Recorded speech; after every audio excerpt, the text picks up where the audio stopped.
Britain can use its post-Brexit freedom as a catalyst for environmental reforms which protect the seas around the UK by banning industrial supertrawlers which hoover up vast quantities of fish, and which have been blamed for the deaths of dolphins and other marine wildlife, campaigners have said.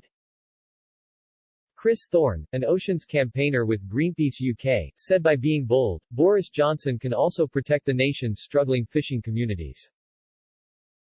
Mr. Thorne said up to now the UK had been shackled by the Common Fisheries Policy (CFP).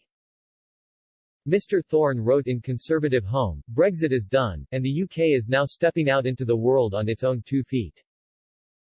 Brexit has divided opinions, no doubt, but the UK has left the European Union, so we need to seize the opportunities presented to us to make Brexit a success. Perhaps the biggest opportunity presented to us by Brexit is the chance to become a true world leader in protecting our seas. For too long now, we have allowed the waters which surround our islands to be degraded by industrial fishing. The CFP had made it challenging for the UK to implement stronger restrictions on such practices, regardless of whether vessels hailed from the UK or the EU, Mr. Thorne explained. He added, supertrawlers, vast floating fish factories, regularly stock our seas, hoovering up unimaginably vast quantities of fish with nets up to a mile long. No supertrawlers or UK-owned, bottom trawlers from the UK and EU rip up protected seabed habitats, undermining the entire marine ecosystem and indiscriminately killing marine life. Bottom trawling also releases significant quantities of carbon that had been stored in seabed sediments, with a recent study in Nature finding that annually, emissions from bottom trawling are equivalent to emissions from the entire aviation industry.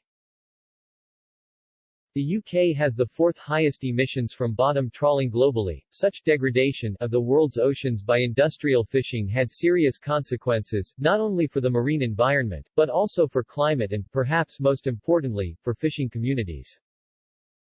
Mr. Thorne added, simply put, if we allow high-intensity industrial fishing to continue throughout our seas unchecked, it will become ever more difficult for our fishers to make a living from fishing.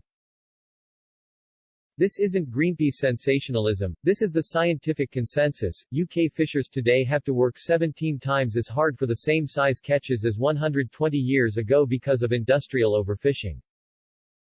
2/3 of the UK's key fish stocks are overfished and severely depleted. North Sea cod has lost its MSC certification because of dangerous stock declines. British mackerel lost its sustainable status in 2019 after overfishing pushed stocks to the brink of collapse. The list could go on and on. This will have serious repercussions for our already struggling coastal communities. More and more fishing jobs will be lost, our fishing communities will be gutted, and for many of these communities, there will be no coming back. MPAs offered a ready-made solution, Mr. Thorne stressed, but presented 97% of them were still subject to bottom trawling. He added, supertrawlers can also be found in our protected areas. These high-intensity fishing vessels are the largest on Earth. They have freezer processor facilities on board, allowing them to stay at sea for weeks or months at a time, catching and processing hundreds of tons of fish in a day until their holds are filled with thousands of tons of fish.